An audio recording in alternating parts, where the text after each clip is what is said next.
Semua, kembali lagi dengan saya Eva Helna Lamsi Pangaribuan. Saya dari Universitas Pancasakti, Fakultas Ilmu Pendidikan. Saya prodi PG PAUD dan NIM saya 1862250033. Saya akan mempresentasikan tentang agama saya, agama Kristen, untuk UAS. Dan dosen pengampun saya adalah dosen Son Haji. Yang pertama adalah manusia dan agama, yaitu manusia dari sudut pandang iman Kristen. Manusia itu sendiri sebenarnya adalah makhluk sosial. Artinya manusia yang tidak dapat hidup tanpa bantuan orang lain dalam menjalankan aktivitasnya sehari-hari.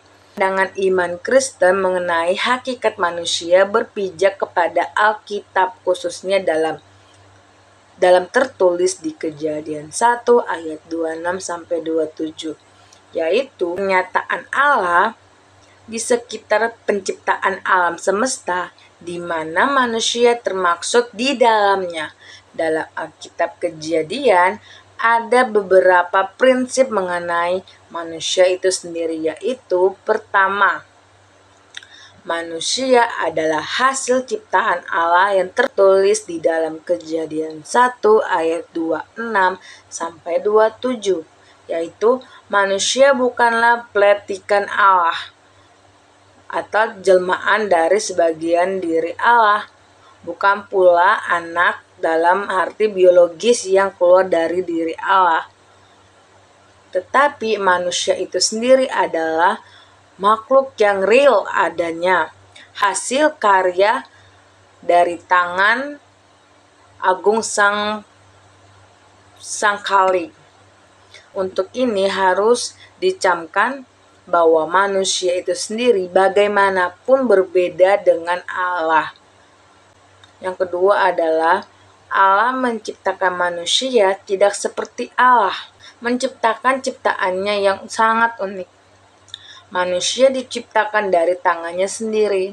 Kemudian Allah menghembuskan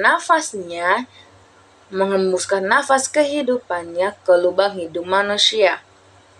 Ketiga, manusia diciptakan melalui sebuah musyawarah dalam diri Allah sendiri. Ini bisa diartikan konsekuensi dan resiko. Resiko menciptakan manusia telah dipertimbangkan. Nomor 4, manusia diciptakan menurut gambar dan rupa Allah. Ini menunjukkan bahwa manusia ada eksistensi sangat unik dan dahsyat, karena dalam hal ini tersimpul hakikat manusia yang menunjukkan perbedaan yang hakiki dan prinsipal antara pencipta Allah yang lain. Hal ini juga menunjukkan adanya potensi hubungan intim yang terjalin antara manusia dan Allah itu sendiri. Yang kedua, kenapa manusia membutuhkan Tuhan? Jawabannya adalah karena manusia adalah makhluk ciptaan yang paling lemah dan terbatas. Manusia akan mengalami yang namanya ketakutan, kesusahan, menyerah, dan kematian. Maka dari itu ia membutuhkan sesosok yang mampu melindungi dan menuntunnya kembali ketika suatu saat nanti ia menyerah dan rapuh. Makanya manusia sangat membutuhkan Tuhan. Adakah utusan Tuhan? Jawabannya adalah satu-satunya utusan Tuhan Allah yang sejati adalah Yesus Kristus. Utusan di Perjanjian Lama dipakai untuk para malaikat. Semua malaikat adalah utusan Tuhan. Allah mengutus mereka untuk melaksanakan kehendak Allah dalam penciptaannya. Dalam Perjanjian Lama, yang kedua adalah adakah utusan Allah di bumi? Jawabannya adalah satu-satunya utusan Allah yang paling sejati adalah Tuhan Yesus Kristus. Istilah utusan di Perjanjian Lama dipakai untuk para malaikat. Kenapa? Karena semua malaikat adalah utusan Allah sendiri. Allah mengutus mereka itu untuk melaksanakan kehendak Allah dalam ciptaannya. Dalam Perjanjian Lama, utusan-utusan adalah istilah khusus bagi para malaikat.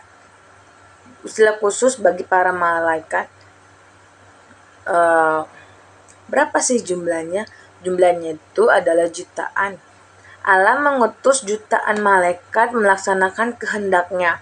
Dalam Mazmur 103 dikatakan semua malaikat yang diutus menjalankan kehendak Allah mempunyai kuasa besar. Malaikat itu adalah makhluk rohani yang kuasanya sangat besar, yang tugasnya untuk melaksanakan kehendak Allah. Nomor 3 adalah bagaimana Alkitab sampai kepada kita sebagai manusia. Fakta bahwa Alkitab tetap utuh hingga zaman kita benar-benar suatu paling mukjizat sekali. Alkitab selesai ditulis lebih dari 1900 tahun yang lalu di atas bahan-bahan yang mudah rusak. Kertas yang terbuat dari batang papirus serta perkamen, yaitu bahan dari kulit binatang, mula-mula ditulis dalam bahasa-bahasa yang kini sudah langka sekali. Selain itu, para penguasa dari kaisar sampai pemimpin agama sendiri berupaya mati-matian melenyapkan Alkitab itu sendiri. Tetapi, bagaimana karya yang mengagumkan ini bisa dilestarikan jadi buku yang paling dikenal umat manusia? Kita ulas di 2 faktor ini, oke? Pertama, pelipat gandaan salinan melestarikan teksnya. Para pelindung teks-teks Alkitab yang paling awal bangsa Israel dengan cermat menyimpan gulung-gulungan asli dan membuat banyak salinannya.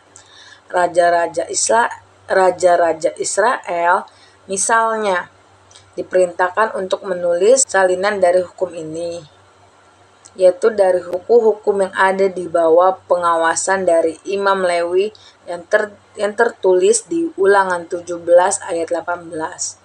Salah seorang penulis yang takut akan Tuhan yang bernama Ezra disebut sebagai penyalin yang mahir sehubungan dengan hukum Musa yang telah diberikan Yehuya Allah Israel, terdapat di Ezra 7 ayat 6.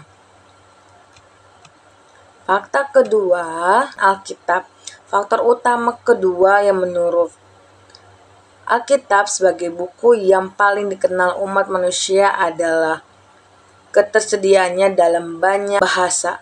Fakta ini selaras dengan maksud tujuan Allah agar orang-orang di segala dan bahasa akhirnya mengenal serta menyembah Dia dengan roh dan keberanian, tertulis di Yohanes 4 ayat 23 sampai 24 serta Mika 4 ayat 2. Terjemahan Alkitab Ibrani yang pertama ditulis adalah terjemahan Septuaginta bahasa Yunani. Terjemahan ini dibuat untuk orang-orang Yunani yang tinggal di luar Palestina dan dirampungkan kira-kira 2 abad sebelum pelayanan Yesus di bumi.